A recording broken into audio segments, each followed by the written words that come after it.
عائشہ سے پوچھا گیا اما جان زلزلے کیوں آتے ہیں؟ تو حضرت عائشہ نے فرمایا جب موسیقی کی محفلیں سجائی جاتی ہیں، جب گانا بجانا عام ہوتا ہے اور شراب کھلے عام پی جاتی ہے اور زنا بے غیرتی کے ساتھ زنا کیا جاتا ہے تو اللہ تعالیٰ زمین کو ہلا دیتا ہے اور اسے کھسکا دیتا ہے۔ جب زنا بے غیرتی کے ساتھ کیا جاتا ہے، زنا کرنے والے کو ندامت نہیں، نہ مرد کو نہ عورت کو، شراب پینے والے کو ندامت نہیں، اور جوا کھیلنے والے کو ندامت نہیں، اور چرس بیچنے والے کو ندامت نہیں، اور ہیروئن بیچنے والے کو ندامت نہیں، اور ڈاکہ ڈالنے والے کو ندامت نہیں، اور قتل کرنے والے کو ندامت نہیں، تو میرا اللہ ناراض ہو کر نظام کو الٹا دیتا ہے، آگ بھڑکا دی ہے عداوت کی، دشمنی کی۔ میرے بھائیوں، ہم اپنی اپنی جگہ پر اس ذمہ داری کو محسوس کریں۔ ہم امت محمد صلی اللہ علیہ وسلم ہیں، ہمیں ہمارے نبی نے امت بنایا۔ بے شک ہماری قومیں ہیں اور قوم ہماری شناخت ہے، لیکن ہم قوم سے پہلے، ہم وطن سے پہلے اور قوم سے پہلے ہوا سماکم المسلمین من قبل، اللہ کے نبی، اللہ تعالیٰ نے ہمیں مسلمان بنایا اور اللہ کے نبی نے ہمیں امت بنایا، اور امت بنانے پر آپ نے اپنی جان کو لٹایا اور کھپایا اور اپنی زندگی کی ہر شے کو داؤ پہ لگایا۔ محمد مصطفیٰ کے آنسوؤں کو ناپنا تولنا شروع کرو تو دریا بھی اس کے سامنے چھوٹے پڑ جائیں گے، بارش اس کے سامنے چھوٹی پڑ جائے گی، سمندروں کی موجوں کے قطرے اس کے سامنے چھوٹے پڑ جائیں گے۔ جو اتنا رویا ہے کہ خود اللہ کو کہنا پڑا اے میرے نبی اتنا نہ رو کہ روتے روتے تیرے اپنی جان چلی جائے، اور آپ کا ساری رات کا ایک ہی رونا ہوتا تھا، یا اللہ میری امت، یا اللہ میری امت۔ چور کا ہاتھ، چور چور چور چور کو تو سزا ملنی چاہیے، ہاں آپ نے سزا دی، اس کا ہاتھ کاٹا اور پھر بیٹھ کے آنسو بہانے لگے۔ اے یا رسول اللہ آپ کیوں رو رہے ہیں؟ کہ میرے امتی کا ہاتھ کٹے اور میں روؤں نہ، میں کیوں نہ روؤں کہ میرے امتی کا ہاتھ کٹ گیا؟ کہ یا رسول اللہ آپ نہ کاٹ دے، کہ میں اللہ کی شریعت میں تبدیلی کہاں سے کروں؟ تمہارے ذمہ تھا اسے پکڑ کے میرے پاس نہ لاتے، اسے مجھ سے پہلے پہلے توبہ کروا کے معافی تلافی کرا دیتے۔ جو چور کے ہاتھ کٹنے پر رویا ہو، وہ آج جو خون گر رہا ہے، وہ جو لاشیں تڑپ رہے ہیں اور جو موت کا رقص ہے، اس پر میرے نبی کو کتنا دکھ ہو رہا ہوگا کہ ہر پیر اور جمعرات کو ہمارے اعمال اللہ کے نبی کے دربار میں پیش کیے جاتے ہیں۔ میرے بھائیوں، ہم حکومتوں سے مطالبہ چھوڑ دیں، ہم فوجوں سے مطالبہ چھوڑ دیں، ہم پولیس سے مطالبہ چھوڑ دیں، ہم سیدھا اپنے اللہ سے بات کریں، یا اللہ ہم تیرے آگے جھکے پڑے ہیں، تیرے آگے اپنے دکھڑے کو بیان کرتے ہیں۔ پورے بنارس میں کوئی، پورے کراچی میں کوئی بے نمازی نہ ہو، کوئی عورت بے پردہ دار نہ ہو، کوئی سود کھانے والا نہ ہو، کوئی نماز چھوڑنے والا نہ ہو، کوئی روزہ چھوڑنے والا نہ ہو، اور اللہ کے سامنے رو رو کر مانگا جائے تو میرا اللہ کیا، چونکہ امن میرا اللہ قائم کرے گا تو ہوگا۔ یہ فوجیں قائم نہیں کر سکتی، یہ حکومت قائم نہیں کر سکتی، یہ پولیس قائم نہیں کر سکتی۔ اللہ کا نام مومن ہے، وہ امن قائم کرے گا۔ اللہ کا نام حفیظ ہے، وہ حفاظت کرے گا۔ اللہ کا نام رقیب نگہبان ہے، وہ نگہبانی کرے گا۔ ہم اللہ کو منا لیں، ہم اللہ کو منا لیں، ہم اللہ کو منا لیں، اس کے آگے سر جھکائیں، اس کے آگے رونا دھونا کریں۔ آج اجتماعی رونے کی ضرورت ہے، آج اجتماعی تڑپنے کی ضرورت ہے، آپ اجتماعی طور پر اللہ کو منانے کی ضرورت ہے۔ میرا اللہ روٹھا ہوا ہے، ہاں میرا اللہ روٹھا ہوا ہے، میرا اللہ ناراض ہو گیا ہے۔ آؤ سب مل کر اس کو منائیں، اس کو راضی کریں، اس کے آگے آنسو بہائیں کہ میرے رب کو توبہ بڑی پسند ہے، توبہ بڑی پسند ہے۔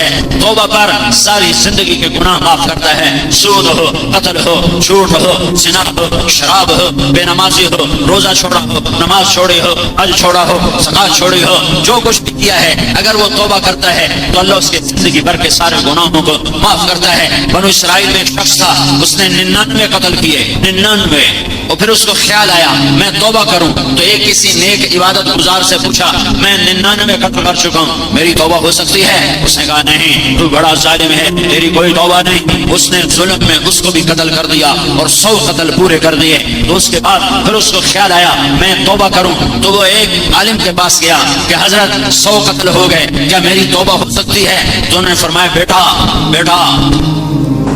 توبہ کا دروازہ کون بند کر سکتا ہے؟ تیری توبہ کھلی ہے، کھلی ہے۔ ایک بات کہنا ہے، ایک صحابی آیا کہ یا رسول اللہ میری کوشش ہو سکتی ہے میں نے 70 لڑکیاں زندہ دفن کر دی، میری کوشش ہو سکتی ہے میں نے 70 لڑکیوں کسی کو قتل کرنا اور کسی کو زندہ دبا دینا، میں نے 70 لڑکیوں کو دبا دیا، کیا میری کوشش ہو سکتی ہے؟ تو آپ نے ماتھے کا سے ہاتھ مارا، آپ نے ایسے کیا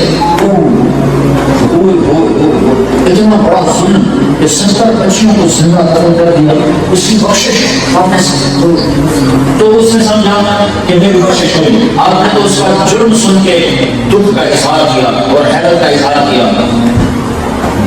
کہنے لگا یا ویلتا یا ویلتا یا ویلتا. حضور دونوں سے رونے لگا، ہائے میں مر گیا، ہائے میں مر گیا، ہائے میں مر گیا. عرش 70 بچیوں کو زندہ دفن کرنے والے کی فریادوں نے عرش کو ہلا دیا. رحمان کے دروازے دیے، عرش کے دروازے کھل گئے اور جبریل کو بھاگنا پڑا. کانپتے کانپتے جبریل پہنچا اور ایک پیغام لایا، ہائے ہائے یا عبادی یا عبادی الذین اسرفوا علی انفسهم لا تقنطوا من رحمت اللہ ان اللہ یغفر الذنوب جميعا انہ هو الغفور الرحیم. میرے بندو سے مراد پرہیزگار نہیں. یا عبادی یا عبادی، میرے بندے. میرے تو وہ ہوتے ہیں جو فرما بردار ہو، میرے تو وہ ہوتے ہیں جو تابع دار ہوں، میرے تو وہ ہوتے ہیں جو سر جھکانے والے ہوں. باقی بچہ باقی ہو تو ماں باپ کہتا میرا بیٹا نہیں، ماں کہتی میں نے تمہیں چنا نہیں چاہتا ہو جا، باپ کہتا تجھے باپ کر دوں گا، میری نسلوں سے دور ہو جا. وہ آسمان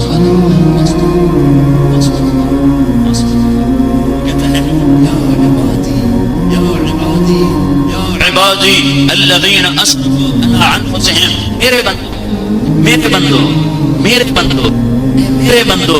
کون سے بندو؟ کون سے بندو؟ الذین اسرفوا علی انفسهم، جنہوں نے آج تک بنارس میں کوئی ایک کام نیکی کا نہیں کیا. تم بھی میرے ہو، میرے میں تمہیں آگ نہیں کروں گا، میرے ہو. میں تمہیں دھکا نہیں دوں گا، میرے ہو. میں تمہیں دربدر نہیں کروں گا، میرے ہو. پر ایک شرط کے ساتھ، ایک شرط کے ساتھ، لا تقنطوا من رحمت اللہ ان اللہ یغفر الذنوب جميعا انہ هو الغفور الرحیم وانیبوا الی ربکم. ایک شرط کے ساتھ کہ تم توبہ کر لو تو میں سارے تمہارے گناہ معاف کر دوں گا، میں سارے تمہارے معاف کر دوں گا.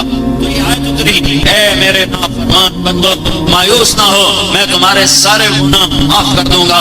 تو جب اللہ کے نبی نے آیت پڑھ کر سنائی تو صحابی کی جان میں جان آئی کہ میرے اللہ نے میری بخشش کا سامان کر دیا. 100 آدمی کا قاتل عالم سے پوچھ رہا ہے، معافی ہو سکتی کا بیٹا ہو سکتی ہے، لیکن ایک شرط ہے کہ یہ شہر چھوڑ. جو تبلیغ والے کہتے ہیں گھر چھوڑو، بنارس چھوڑو، ہاں کراچی چھوڑو، ہاں اور جاؤ 4 مہینے کے لیے، اور جاؤ چلے کے لیے، اور جاؤ 3 دن کے لیے، اور جاؤ شب جمعہ کے لیے. یہ گھر چھوڑنا چلے کے لیے، 4 مہینے کے لیے، 3 دن کے لیے، شب جمعہ کے لیے، یہ تمہاری توبہ کو پکا کرے گا، ایمان کو پختہ کرے گا، اللہ سے جوڑ بٹھا دے گا، اللہ سے ملا دے گا، امت بنا پیدا کر دے گا. ہم امت کی حیثیت سے زندہ رہیں، ہم امت کی حیثیت سے زندہ رہیں، ہم مسلمان کی حیثیت سے زندہ رہیں. اور سہ جاؤ، چند دنوں کا ظلم ہے، سہ جاؤ. میرے رب کی قسم، اللہ کا نبی خود ہار پہنائے گا. حسین آگے بڑھ کر تمہارے گلے میں ہار ڈالے گا کہ وہ مظلوموں کا بادشاہ ہے، وہ مظلوموں کا سردار ہے، وہ سید المظلومین ہے. آج اس کے جھنڈے تلے جب تمہیں جگہ ملے گی تمہارے دکھ درد سب دور ہو جائیں گے. جب ظالموں کو فرعون کے ساتھ اللہ کھڑا کرے گا، شمر ابن زیاد کے ساتھ جب اللہ ظالموں کو کھڑا کرے گا تو وہ کہیں گے رب ارجعون، یا اللہ اب معاف کر. تو اللہ فرمائیں گے بکواس بند کرو، اے معافی تمہیں دنیا میں مانگنی تھی، وہاں کیوں نہ مانگی، وہاں کیوں نہ مانگی. اس عالم نے کہا بیٹا یہ بستی چھوڑ، نیکوں کی بستی میں جا، وہاں جا کے قیام کر، تیری توبہ قبول ہے. اس نے بستی کو چھوڑا، یہ اس کی بستی ہے، یہ نیک لوگوں کی بستی ہے. وہ یہ یہاں سے چلا، یہاں پہنچ کر وہ گر کے مر گیا. جب وہ مرا تو اللہ تعالیٰ نے دونوں فرشتوں کو بھیج دیا. جنت کا فرشتہ بھی آ گیا اور جہنم کا فرشتہ بھی آ گیا. جنت کے فرشتوں نے کہا یہ توبہ کر چکا ہے، یہ ہمارا مہمان ہے. جہنم کے فرشتوں نے کہا یہ نیکوں کی بستی میں نہیں پہنچا، ابھی پہنچا نہیں، ہمارا مجھے ہے.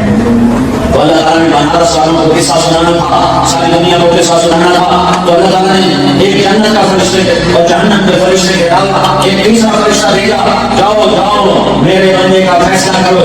اللہ کا فیصلہ کرو، جہاں گرا پڑا ہے وہاں سے فاصلہ نہ دو. اگر نیک لوگوں کے قریب ہے تو جنت والے لے جاؤ، اگر گھر کے قریب ہے تو دوزخ والے لے جاؤ. یہ فاصلہ بستی کا، یہ فاصلہ گھر کا، یہ گھر کے قریب تھا اور نیک لوگوں سے دور تھا۔ جب فاصلہ ناپنے لگے تو دھرتی میرے اللہ کی، اللہ نے ادھر والی زمین جو نیک لوگوں کی بستی کی طرف تھی، اللہ نے اس زمین سے کہا سپڑ جا، وہ زمین سپڑنا شروع ہو گئی، اور جو گھر کی طرف سے اللہ نے اس کا پھیل جا، وہ پھیلنا شروع ہو گئے، وہ پھیل گئی، وہ سپڑ گئی۔ جب ناپا گیا نیک لوگوں کی بستی کے قریب ہو گیا تو اللہ نے فرمایا جنت واجب ہو گئی، ہم نے معاف کر دیا، ہم نے معاف کر دیا۔ میرے بھائیو، معاف کرنے والا کبھی کھاٹا نہیں کھاتا، چھوٹا بن جانے والا کبھی کھاٹا نہیں کھاتا۔ ہم خود آگے بڑھ کر اس آگ کو بجھائیں، ہم خود آگے بڑھ کر اس آگ کو بجھائیں۔ ایک تو ہم اجتماعی توبہ کریں کہ آج اللہ ناراض ہے، جہاں گھنگرو کی چھن چھن ہوتی ہے، جہاں شراب چلتی ہے، جہاں جوا چلتا ہے، جہاں نماز چھوڑ جاتی ہے، جہاں ننگے ناچ دیکھے جاتے ہیں، جہاں ماؤں کی نافرمانی ہوتی ہے، جہاں باپ کو ذلیل کیا جاتا ہے، وہاں اللہ تعالیٰ اپنے عذاب کے دروازے کھول دیتا ہے۔ میرے نبی سے پوچھا گیا یا رسول اللہ قیامت کب آئے گی؟ آپ نے فرمایا یہ اللہ کو پتا ہے کب آئے گی۔ میرے نبی سے اس سائل نے پوچھا یا رسول اللہ کوئی نشانی بتا دیں، تو آپ نے فرمایا جب ماؤں کو ذلیل کیا جائے گا تو قیامت آ جائے گی۔ جب بنارس کا نوجوان اپنی ماں کو ذلیل کرے گا، جب بنارس کی بیٹی اپنی ماں کو ذلیل کرے گی تو اللہ تعالیٰ قیامت کو قائم کر دے گا۔ وہ یہ قیامتیں ہیں کہ آپس میں خون گرے گا اور ظلم و ستم عام ہو جائے گا، اور حالات کی چکی ہمارے خلاف چلنا شروع ہو جائے گی، زمین آسمان کی چکی ہمارے خلاف چلنا شروع ہو جائے گی۔ تو اس وقت ہم سارے مجمع کو توبہ کی ضرورت ہے کہ صرف میرے بھائیوں اس خون کے بہنے کے پیچھے صرف حکومت نہیں ہے، صرف سیاسی پارٹیاں نہیں ہیں، طارق جمیل کے گناہ بھی اس کے حصے میں ہیں، طارق جمیل کا گناہ بھی اس کا سبب ہے، آپ کے میرے اجتماعی گناہ بھی اس کا سبب ہیں۔ میرے نبی نے میرے حضرت اماں عائشہ سے پوچھا گیا اماں جان زلزلے کیوں آتے ہیں؟ تو حضرت عائشہ نے فرمایا جب موسیقی کی محفلیں سجائی جاتی ہیں، جب گانا بجانا عام ہوتا ہے اور شراب کھلے عام پی جاتی ہے اور زنا بے غیرتی کے ساتھ زنا کیا جاتا ہے تو اللہ تعالیٰ زمین کو ہلا دیتا ہے اور اسے کھسکا دیتا ہے۔ جب زنا بے غیرتی کے ساتھ کیا جاتا ہے، زنا کرنے والے کو ندامت نہیں، نہ مرد کو نہ عورت کو، شراب پینے والے کو ندامت نہیں، اور جوا کھیلنے والے کو ندامت نہیں، اور چرس بیچنے والے کو ندامت نہیں، اور ہیروئن بیچنے والے کو ندامت نہیں، اور ڈاکہ ڈالنے والے کو ندامت نہیں، اور قتل کرنے والے کو ندامت نہیں۔ تو میرا اللہ ناراض ہو کر نظام کو الٹا دیتا ہے۔ عزت الفیء دولا، ایک حدیث بھی سن لو، جب حکمران قومی خزانہ لوٹ لیں گے، والامانۃ مغنما، جب لوگ امانت کھا جائیں گے، والزکاۃ مغرما، جب مالدار لوگ زکات نہیں دیں گے، وتعلم لغیر الدین، جب علماء بھی دین کے ذریعے سے دنیا کمانے لگ جائیں گے، واطاع الرجل زوجته، اور لوگ بیویوں کے فرما بردار ہوں گے، وعق امہ، اور ماؤں کے نافرمان ہوں گے۔ ہاں، ماں کی فرما برداری پھر بتاتا ہوں، وعق امہ وادنا صدیقہ، اور دوست کو قریب کریں گے، واقصا اباہ، اور باپ کو دھکے دیں گے، اور شربت الخمور، اور شراب پی جائے گی، ولبس الحریر، اور ریشم پہنا جائے گا، اور ورطفت الاصوات فی المساجد، اور مسجدوں میں نفرت کی فضا قائم ہو جائے گی، اور فرقہ واریت کی آگ بھڑک اٹھے گی، وظہرت القینات والمعازف، ناچنے والیاں گانے والیاں عام ہو جائیں گی، محترم ہو جائیں گی، معزز ہو جائیں گی۔ جب یہ سارے کام ہوں گے تو پھر میرا اللہ اپنے عذاب کے دروازے کھول دے گا، غضب کے دروازے کھول دے گا۔ جب تک توبہ نہیں کریں گے اللہ کے دروازے نہیں کھولیں گے۔ میرے نبی نے فرمایا کاش میری ماں زندہ ہوتی۔ ہاں، ماں کی نافرمانی پہ قیامت قائم ہو جاتی ہے۔ میرے نبی نے فرمایا کاش میری ماں زندہ ہوتی تو میں اپنی ماں کی ایسی خدمت کرتا کہ میں عشاء کی نماز کے مصلی پہ کھڑا ہوتا اور سورۃ فاتحہ پڑھ چکا ہوتا، اور ادھر سے میری ماں مجھے کہتی بیٹا محمد، تو میں ماں کی خاطر نماز توڑ دیتا۔ آپ نے فرمایا عمر، علی، تیرے دور میں ایک شخص آئے گا، اس کا نام ہوگا اویس، اس کا قبیلہ ہوگا عامر، اس کی شاخ ہوگی قرن، اس کا قد ہوگا درمیانہ، اس کا رنگ ہوگا کالا، اس کی کمر پہ سفید نشان ہوگا۔ عمر، تو اس سے دعا کروانا، علی تو اس سے دعا کروانا۔ عمر علی کے ٹوٹے بال کے برابر اویس کرنی نہیں ہے، لیکن اللہ کا نبی کہہ رہا ہے اویس سے دعا کروانا۔ کیوں یا رسول اللہ؟ کہا اس لیے کہ اویس نے ماں کی خدمت کر کے اللہ کو ایسے راضی کر لیا ہے، جب وہ ہاتھ اٹھاتا ہے اللہ اس کے ہاتھ خالی نہیں لوٹاتا۔